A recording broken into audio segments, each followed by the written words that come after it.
Welcome back, all my Tech Mixers. We gotta talk about Dune, the new Dune movie that's in theaters right now and the HBO Max. So let's get things kicked off with the theme song. Oh, he's technically Mexican and 3/4 American, but for 3 generations he's got that nationality. Great-great-grandpa headed south, whose kids had kids then turned around. It's not what the show's about, but it's why he's Mexican technically. It helps that he was raised in New Mexico, lived in Guadalajara for 2 years, speaks fluent Spanish with a bachelor's degree in language and examine taquito. So, I just went and saw Dune in theaters. I could have watched it on HBO Max. My wife watched it before me on HBO Max and rubbed it in my face constantly. But I wanted to make sure that I saw it on a big screen because it looked like it was going to be a spectacle. And I am so glad that I did, because this movie is, in every sense of the word, a spectacle. This movie is the definition of cinematic. It was a beautiful experience. The music, the sound design, the cinematography, the visuals were just absolutely breathtaking. So please, everyone, go see this movie in theaters, because I really want them to finish the story. Do it for me. Go see it. This film's gorgeous. I thoroughly enjoyed it. I loved everything about the movie. I have not read the books, but I have watched the film adaptation that was made in the 80s. And you can watch my in-depth analysis of that film right here.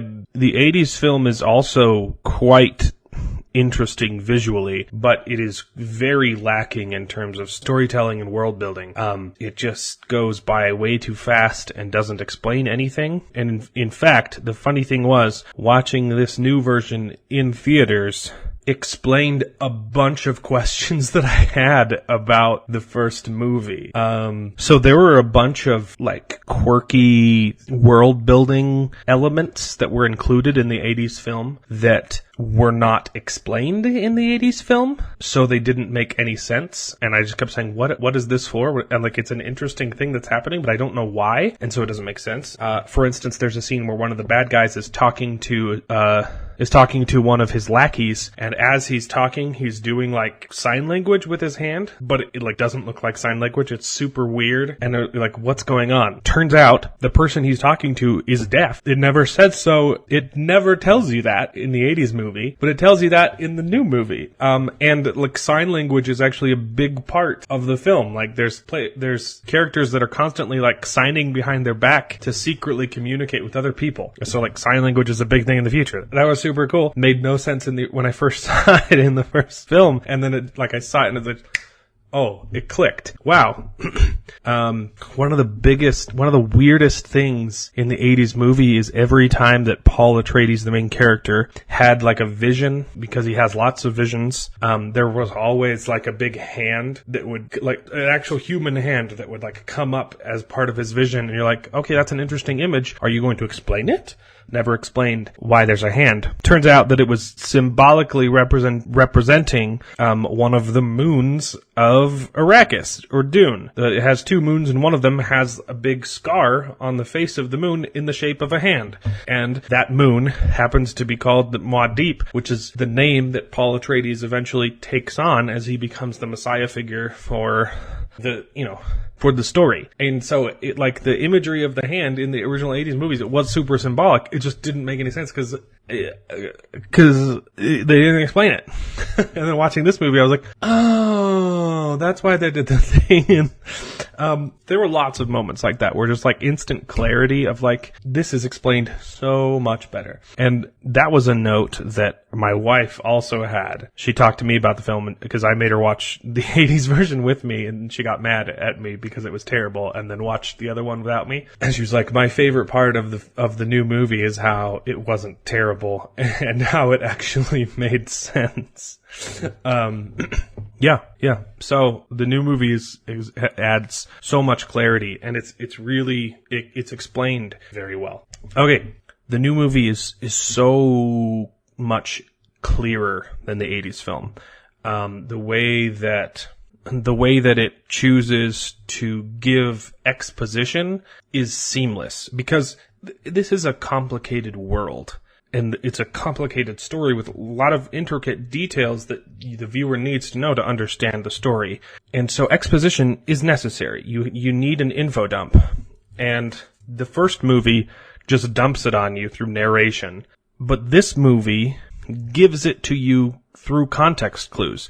The new movie does more with less words more effectively than the 80s film. The 80s film just tells you what's happening, and this movie shows you what's happening.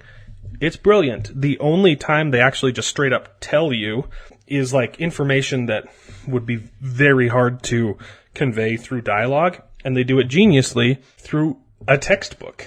The main character, Paul, finds out that he and his family have to move to the planet Dune, so he starts studying about it, and he has this like hologram projector textbook thing that gives him factoids about Dune. And so they use that brilliantly to give the audience the exposition that they need to understand the story. And they're just like, hey, on the planet Dune, like there's no water, and you have to breathe through tubes and recycle your water so that you don't die. Absolutely brilliant. And that is used very sparingly. The rest of the information is given to you through dialogue between the characters, and also wordlessly through context clues of just showing you things happen and then interacting with a piece of technology, and you're like, oh, that's what that thing does. Cool. So the film is very smart in how it presents its information, how it presents its story, and it's very smart in just about every aspect. I honestly don't have any complaints about the film. The movie was perfect.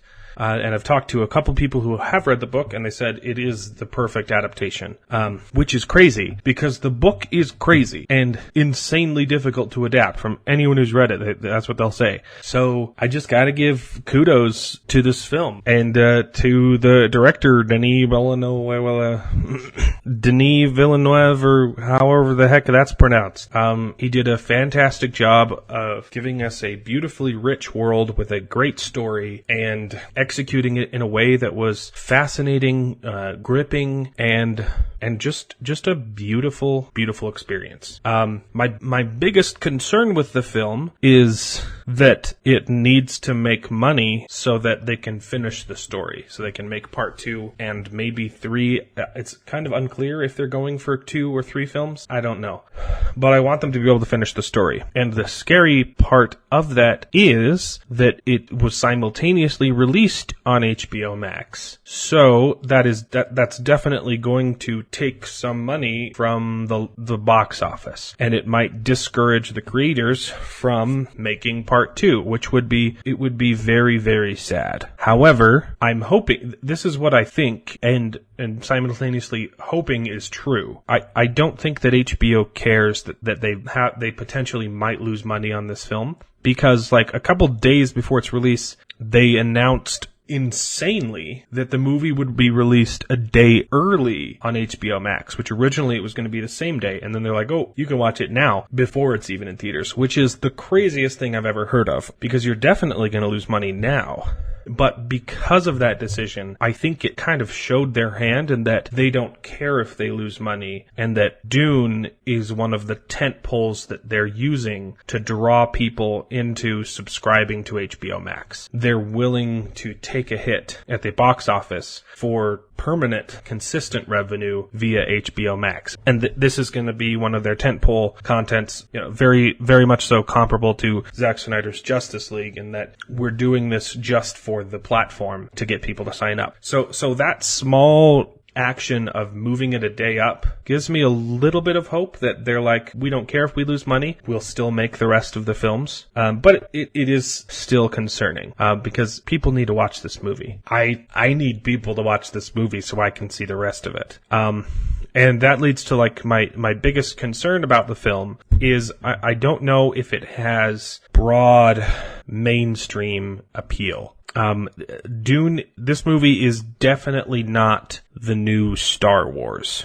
And I had this conversation with some of my friends, with some of my friends who I went to see the movie with, and they agreed, like, it's not, and it's not supposed to. It's a very different story. It's not, it has comedic moments, but it's not like a quirky, funny movie, like Star Wars is. And, and that was one of the huge pulls to Star Wars, is it kind of appealed to just about everyone. And I don't think that this movie will appeal to everyone. It is much more comparable to the Lord of the Rings movies than it is to Star Wars. It is a lot slower, a lot more methodical, but at the same time, a whole lot more meaningful. So while I don't think that this movie will have the broad mass appeal, I think it will have a much deeper cultural impact. And I really hope that we get to see the full thing. And I honestly, I wouldn't, I've heard a lot of people complain that the movie is slow.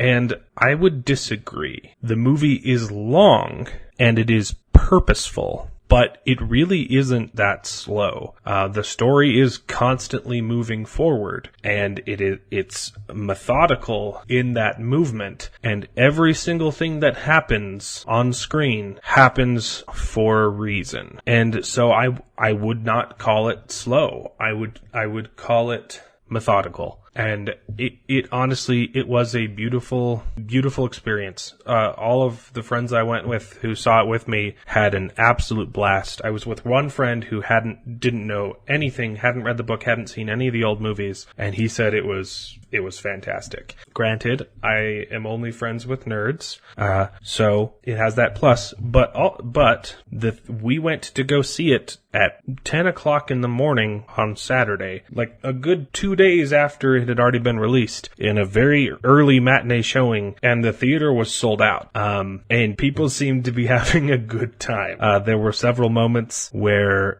my friend and I both gasped at the same time, just at the quality of the editing and the way that the story was presented. It was just done so cool and so well. It was a really good time. And the funny thing about it is I didn't take my 6-year-old son with me to the film because it was a 3-hour film and I thought he would get bored, but he was very, very upset at me that I got tickets without him, and by the time I figured out he wanted to come with me, the tickets were sold out, and so I told him that he could watch it with me later on HBO Max, and right before I left, he grabbed my face in his hands and he said, "Make sure as soon as you get home that you don't spoil anything in this movie for me." So I love my kid. He is hilarious. And the second that I got home, he was waiting at the door with his movie snacks ready and said, "Okay, now, Dad, now we can watch it together on HBO Max." And we did. I watched the movie twice in one day. I may have fallen asleep right at the very end because I stayed up super late the night before, but I spent the entire first half of the movie explaining the more complex plot details to him, and he sat there through the entire 3-hour film and watched it and loved it. Afterwards, he was pretending to be a sandworm and pretending to eat his little sister. So my 6-year-old kid liked it. I think that you can like it too. Please, please, please go see Dune in theaters. See it on HBO Max.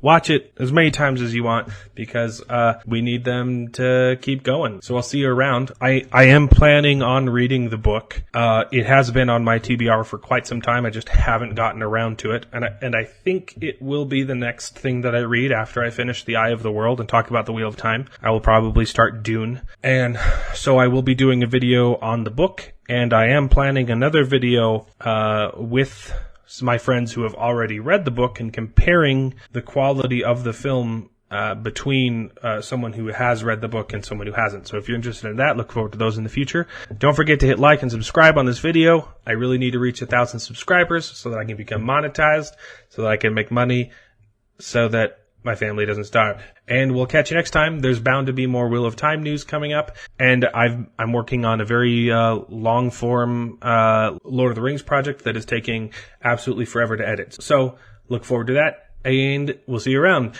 Bye.